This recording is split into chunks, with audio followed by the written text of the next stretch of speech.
అమరావతి విషయంలో జాతీయ స్థాయిలో ఏపీ ప్రభుత్వంపై విమర్శలు. అధికార వైసీపీ పార్టీకి పార్లమెంటులో ఏకంగా 22 మంది ఎంపీలున్నారు. పార్లమెంటులో 4వ పెద్ద పార్టీ. రాజ్యసభలో బలం ఉంది. జాతీయ సలహాదారు పోస్టు సహా డజనుకు పైగా అలాంటి పదవులే ఢిల్లీలోనూ రాష్ట్రంలోనూ. అయినా జాతీయ స్థాయిలో రాష్ట్ర ప్రభుత్వ ప్రతిష్ట పడిపోవడమే గాని నిలబడుతున్నట్టు కనిపించడం లేదు. ముఖ్యంగా అమరావతి విషయంలో ప్రభుత్వం తీసుకున్న నిర్ణయంపై జాతీయ మీడియాలో వస్తున్న వార్తలు, ఆంగ్ల పత్రికల సంపాదకీయ వ్యాఖ్యలు ఈ ప్రభుత్వ నిర్ణయాలు ఎంత అధ్వాన్నంగా ఉన్నాయో చెప్తున్నాయి. 18 నెలల క్రితం అధికారంలోకి వచ్చి తొలి అడుగుగా ప్రజావేదికను కూల్చిన నాటి నుంచి తాజాగా రాజధాని మార్పు దాకా ముఖ్యమంత్రి జగన్ తీసుకుంటున్న ప్రతి చట్టవిరుద్ధమైన చర్యపై జాతీయ స్థాయిలో పరువు పోతూనే ఉంది. 3 ముక్కల రాజధాని విధానాన్ని ఆ పత్రిక ఈ పత్రిక అని లేకుండా అన్ని మాధ్యమాలు తూర్పరాబట్టాయి. 3 రాజధానుల నిర్ణయంతో ప్రభుత్వ తుగ్లక్ విధానాలు పరాకాష్ఠకు చేరుకున్నాయని తమ సంపాదకీయాల్లో ఆందోళనను వెలుబుచ్చాయి. బ్లూంబర్గ్ వంటి అమెరికా పత్రికలు సైతం రాజధాని అమరావతి నిర్మాణం విషయంలో రాష్ట్ర ప్రభుత్వం తీరు పెట్టుబడుల వాతావరణాన్ని దెబ్బతీస్తోందని విమర్శించింది. గత ప్రభుత్వం 5 ఏళ్లలో తలపెట్టిన ప్రాజెక్టులను, నిర్ణయాలను పూర్తి చేయడం రాష్ట్రానికే కాదు దేశ ప్రయోజనాలకు మేలు చేస్తుందని జాతీయ పత్రికలు ముక్త కంఠంతో వినిపించాయి. అమరావతి నిర్మాణం కొనసాగించి ఉంటే జగన్మోహన్ రెడ్డికి ఎంతో మంచి పేరు వచ్చేదని, రాజకీయంగా కూడా ఉపయోగపడేదని, గతంలో హైదరాబాద్ నిర్మాణం విషయంలో చంద్రబాబు విధానాలను, తర్వాత వచ్చిన రాజశేఖర్ రెడ్డి, కిరణ్ కుమార్ రెడ్డి, కేసీఆర్ ముందుకు తీసుకువెళ్లిన విధానాన్ని జాతీయ పత్రికలు గుర్తు చేసుకున్నాయి. 3 ముక్కల రాజధానిపై అమరావతి నిర్వీర్యం చేయడంపై వివిధ పత్రికల్లో వచ్చిన కథనాలు ఇప్పుడు చూద్దాం. 2020 జనవరి 23 the Hindu business line. Tughlaq మళ్లీ వచ్చాడా?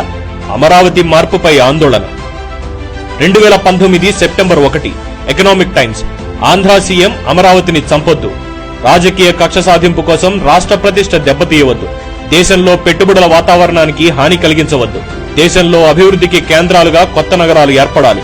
అలా ఏర్పడుతున్న ఒక నగరాన్ని వధించడం క్షమించరాని బాధ్యతారాహితమైన చర్య. 2019 నవంబర్ 27 బ్లూంబర్గ్, అమెరికా. లక్షలాది కోట్ల మేరకు పెట్టుబడులతో సాగుతున్న విద్యుత్ ప్రాజెక్టులు, అమరావతి ప్రాజెక్టులను రద్దు చేయడం ఆంధ్రప్రదేశ్లోనే కాదు మొత్తం దేశంలోనే పెట్టుబడుల వాతావరణాన్ని దెబ్బతీస్తుంది. 2019 నవంబర్ 15 ఎకనామిక్ టైమ్స్. జగన్ ప్రభుత్వానిది తిరోగామ దృక్పథం. అమరావతి ప్రాజెక్టును రద్దు చేయడం దేశంలో పట్టణాభివృద్ధిని దెబ్బతీసే విధానం.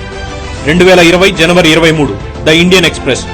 అమరావతి ఆలోచనను నిర్వీర్యం చేయాలన్నదే సీఎం జగన్ ఉద్దేశమైతే అది అసమర్థ నిర్ణయం అవుతుంది. అందుకు భారీ మూల్యం చెల్లించాల్సి ఉంటుంది. 3 రాజధానుల మధ్య వందలాది కిలోమీటర్ల దూరం ఉంటుంది. దీనివల్ల రోజువారీ కార్యకలాపాలు దుర్భరంగా మారతాయి. 2019 September 13 the Indian express. Chandrababu వారసత్వాన్ని జగన్ చెరిపివేసే బదులు సుపరిపాలన ఎజెండాను అమలు చేయాలి. ఆసియా అభివృద్ధి బ్యాంకు వెనక్కి వెళ్లడం రాష్ట్ర ఆర్థిక పరిస్థితికి సంబంధించి మంచి పరిణామం కాదు. 2019 నవంబర్ 14 ద హిందూ. ఆంధ్రప్రదేశ్ ప్రభుత్వం తీసుకున్న అవకతవక నిర్ణయాలు తప్పుడు సంకేతాలు పంపిస్తున్నాయి. సింగపూర్ కన్సార్షియం అమరావతి నుంచి వెనక్కు వెళ్లింది. 2019 సెప్టెంబర్ 12 ద హిందుస్థాన్ టైమ్స్. రాజకీయ కారణాలతో అమరావతి ప్రాజెక్టుపై శీతకన్ను వేయడం సరైంది కాదు. భారీ ఎత్తున ప్రజాధనం వృధా అయ్యేందుకు జగన్ బాధ్యత వహించాలి. అమరావతి కోసం సేకరించిన భూమి ఏమవుతుందో చెప్పాలి. 2020 జనవరి 28 డెక్కన్ హెరాల్డ్. ఆంధ్రప్రదేశ్ 3 రాజధానుల నిర్ణయం ఒక Tughlaq idea. 2019 September 12 times of India. కక్ష సాధింపే జగన్ ప్రధాన దృష్టిగా కనిపిస్తోంది.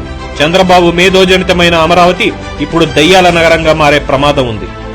2020 జనవరి 20 లాజికల్ ఇండియన్. రాజధానులను మార్చడంలో జగన్మోహన్ రెడ్డి తుగ్లక్ ని అనుసరిస్తున్నారా? 2020 జనవరి 23 ఆర్గనైజర్. 3 ముక్కల రాజధానులతో జగన్ తుగ్లక్లా వ్యవహరించారనే భావన ఏపీ ప్రజల్లో నెలకొంది. 2019 డిసెంబర్ 28 శేఖర్ గుప్తా. 3 రాజధానుల నిర్ణయం సరైంది కాదు. భారతదేశానికి అమరావతి వంటి గ్రీన్ఫీల్డ్ రాజధాని ఎంతో అవసరం. 2019 నవంబర్ 15 ఎకనామిక్ టైమ్స్. కొత్తగా ఏర్పడిన మహారాష్ట్ర ప్రభుత్వం జగన్ చేస్తున్నట్టు అమరావతి ఆపి కక్ష తీర్చుకోకూడదు. పోయిన ప్రభుత్వ అభివృద్ధి కార్యక్రమాలు కొనసాగించి రాష్ట్రానికి మంచి చేయాలి.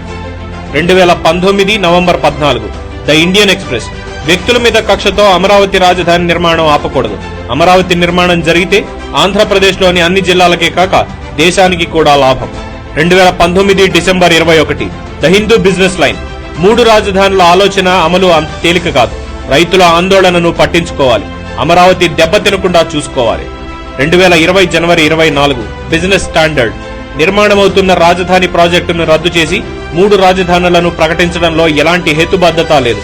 దీనివల్ల 3 రాజధానుల చుట్టూ తిరగడానికి ప్రజలకు భారీ ప్రయాణ ఖర్చులు భరించాల్సి వస్తుంది. జగన్ గారు, మీ ప్రభుత్వ నిర్ణయాలపై జాతీయ మీడియా ఎలా రాస్తోందో చూడండి. ఇప్పటికైనా మారండి. అమరావతిని రక్షించండి.